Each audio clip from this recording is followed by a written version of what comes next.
De la Comuna a la Tercera República Francesa. La Comuna de París. El 1 de marzo de 1871, escribe Émile Zola, París parecía una ciudad muerta, cuando las tropas alemanas la atravesaron para desfilar ante el emperador Guillermo en Longchamps. La humillación nacional era patente, y una espesa niebla, como un inmenso velo de luto, cubría la capital entera. Los alemanes se retiraban dejando tras ellos fermentos de patriotismo y de odio, atizados por la amargura de sentir que todo un pueblo, guiado por la burguesía, la Asamblea Nacional, Thiers y su gobierno, habían capitulado en masa ante los invasores. Los alemanes, al ganar la guerra e imponer condiciones tan humillantes, habían contribuido a desatar una revolución que trataba de barrer la antigua sociedad y borrar la vergüenza del país. Fue una revolución bajo la enseña de la bandera roja, símbolo del movimiento obrero.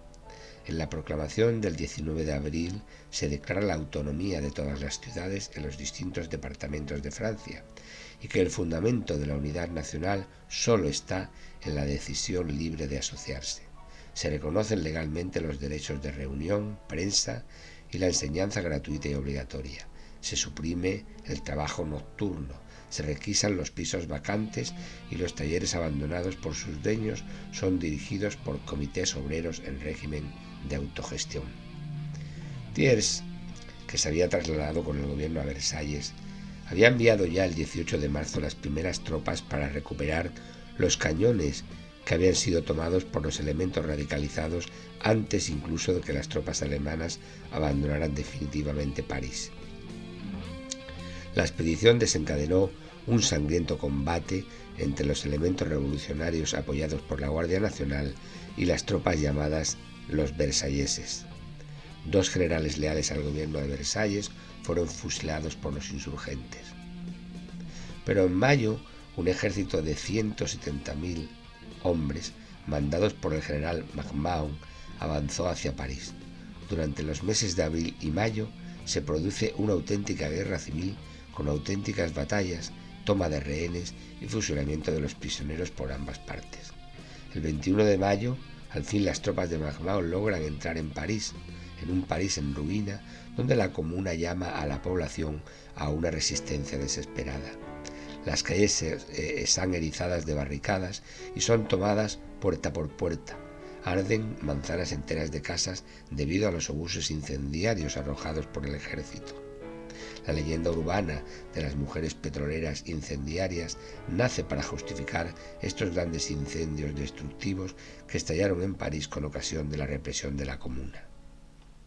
La represión, tras vencer la última resistencia, fue durísima, con miles de fusilados indiscriminadamente y asesinatos en masa como venganza contra la población que había apoyado a la Comuna. Thiers se convirtió en el asesino de París y el general MacMahon, derrotado en Sedan, se convirtió en el vencedor de la batalla del cementerio Père-Lachaise. Las repercusiones de la Comuna de París son enormes y en muchos países se culpa a los comunistas de la Primera Internacional y se criminaliza y persigue a las asociaciones obreras a las que desde entonces se considera como enemigas de la paz pública. La Tercera República Francesa. Una asamblea elegida en febrero de 1871, con más monárquicos que republicanos, encomendó a Thiers, vencedor de la Comuna y símbolo de la burguesía conservadora, el poder ejecutivo. Thiers, para propiciar la evacuación alemana, se vio obligado a anticipar el pago de la indemnización de 5 millones de francos y acomete las medidas más urgentes para garantizar la estabilidad y el orden público. Una reforma financiera que aumenta los impuestos y los empréstitos, y la reforma del ejército con la disolución de la poco fiable Guardia Nacional, propensa a apoyar las revoluciones, y el establecimiento del servicio militar obligatorio. Con el final de la ocupación alemana, Thiers se había decidido por apoyar la definición definitiva del régimen como republicano, frente a la mayoría monárquica en la Asamblea. Por eso, aunque su figura se destacaba como un símbolo de la derecha y de la mano dura, es derribado y sustituido por el monárquico orleanista de Broglie, como jefe del gobierno, mientras es elegido presidente de la República el general MacMahon, militar legitimista partidario del regreso de la monarquía borbónica. Sin embargo, la fuerte división de los monárquicos entre legitimistas y orleanistas permite la victoria electoral de los republicanos en 1875, dirigidos por León Gambetta. Se hacen dueños de la Cámara Baja y del Senado y obligan a MacMahon a dimitir. A partir de 1879, la dirección política pasa de la aristocracia católica y monárquica a la burguesía, que intenta mantener el régimen conservador en el plano social, y en lo económico es liberal, al igual que en el plano político. Los republicanos se dividen en oportunistas y radicales.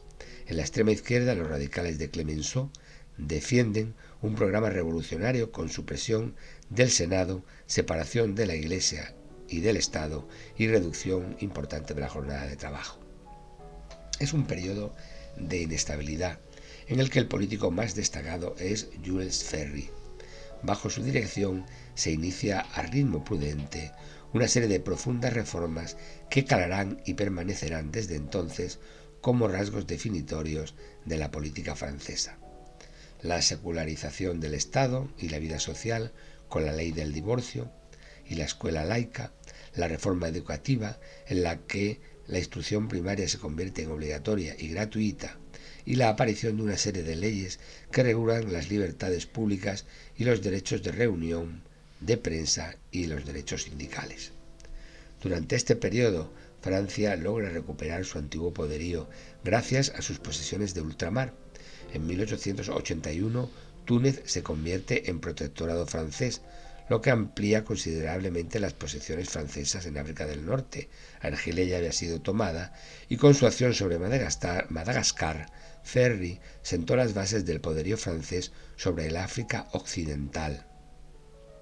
También, en 1884, la anexión de Tonkin y Annam pasarán a integrar la llamada Indochina francesa, junto a los antiguos territorios de la Conchinchina y Camboya, colonias que, gobernadas por buenos administradores, resultan muy provechosas para la economía francesa y sus finanzas.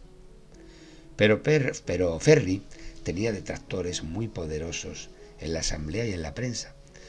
La oposición revanchista, que consideraba una causa sagrada la recuperación de las provincias perdidas de Alsacia y Lorena, le atacaba debido a los inmensos gastos coloniales que, a su juicio, debilitaban a la Francia en Europa. La gran crisis económica de 1882 produjo un crack bancario que arruinó a muchos terratenientes. El aumento del paro por la depresión de la industria textil tradicional, el lino y la seda, no pueden competir con la importación del algodón. La crisis agrícola por las malas cosechas de trigo y sobre todo por la extensión por toda Francia de la filoxera, que afectó a los viñedos y produjo la contracción de los mercados del vino y la pérdida de las exportaciones. En 1885 la reciente anexión de Annam y Tonkin provocó la guerra contra China y una grave derrota de las tropas francesas. Ante la ofensiva conjunta de la extrema derecha y de la extrema izquierda, Ferry se vio obligado a dimitir.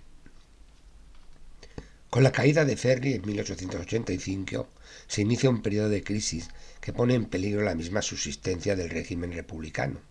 Una serie de escándalos, como el de las condecoraciones, cuando se descubre que el yerno del presidente Grévy había recibido dinero por promover recompensas militares, y sobre todo la aparición del movimiento boulangista por la derecha y del socialismo radical por la izquierda. El general Boulanger había sido ministro de la guerra y se había hecho popular al aumentar el presupuesto para el ejército y realizar una serie de reformas técnicas necesarias. Deseoso de hacer carrera política, emprendió una campaña nacionalista enarbolando la revancha por la derrota de 1870, en la que obtuvo el apoyo de la derecha. Paulatinamente derivó hacia actitudes antiparlamentarias. Su campaña electoral hizo temer a muchos que lo veían como un nuevo Luis Bonaparte que impondría una dictadura de tipo cesarista. Pero aunque triunfa en París, no se decide al golpe de Estado, porque la izquierda ha vencido en los departamentos de provincias y opta por huir al exilio y suicidarse. Con su desprestigio, el movimiento se desarticula. El escándalo de los sobornos del Canal de Panamá de 1889, que salpica al gobierno y a los propios Lesseps e Eiffel, hace que el electorado en las elecciones de 1893 se desplace hacia la izquierda. Pero el escándalo más famoso de la Tercera República es el asunto Dreyfus, la inculpación de un militar inocente de raza judía por la venta de secretos militares y su injusta condena sin pruebas por un tribunal militar. La falsificación de pruebas por el Estado Mayor Militar, deseoso de salvar el honor del tribunal militar, polariza la opinión pública. La derecha católica, con Drummond espoleada por su antisemitismo y por su nacionalismo, es antidreyfusista. Y la izquierda, con Clemenceau, defiende a Dreyfus y hostiga a la República moderada, a la que considera corrompida. En 1899, el affaire Dreyfus da el poder a la izquierda y desencadena una vigorosa acción anticlerical. Se restringe el número de congregaciones religiosas y sus actividades, y muchos clérigos se ven obligados a abandonar Francia. Los socialistas, por su parte, se dividen en intransigentes, opuestos a participar en el gobierno, y participacionistas, entre los que se encuentran Briand y Jaurès. Cuando en el sexto Congreso de la Internacional Socialista, celebrado en Ámsterdam en 1904, se prohíbe a los socialistas la participación en un gobierno burgués, este sector rompe con el partido. El ascenso del Partido Radical de Clemenceau, por otra parte, que con una política económica expansionista logra frenar la tendencia del llamado sindicalismo revolucionario. Desde 1870, la Tercera República Francesa ha recorrido una curiosa senda política, desde estar en manos de los monárquicos y aristócratas hasta ser dirigidas por los republicanos exaltados y los socialistas, pasando por un largo periodo en el que la alta burguesía llevó el manejo de los asuntos públicos en medios de crisis y escándalos.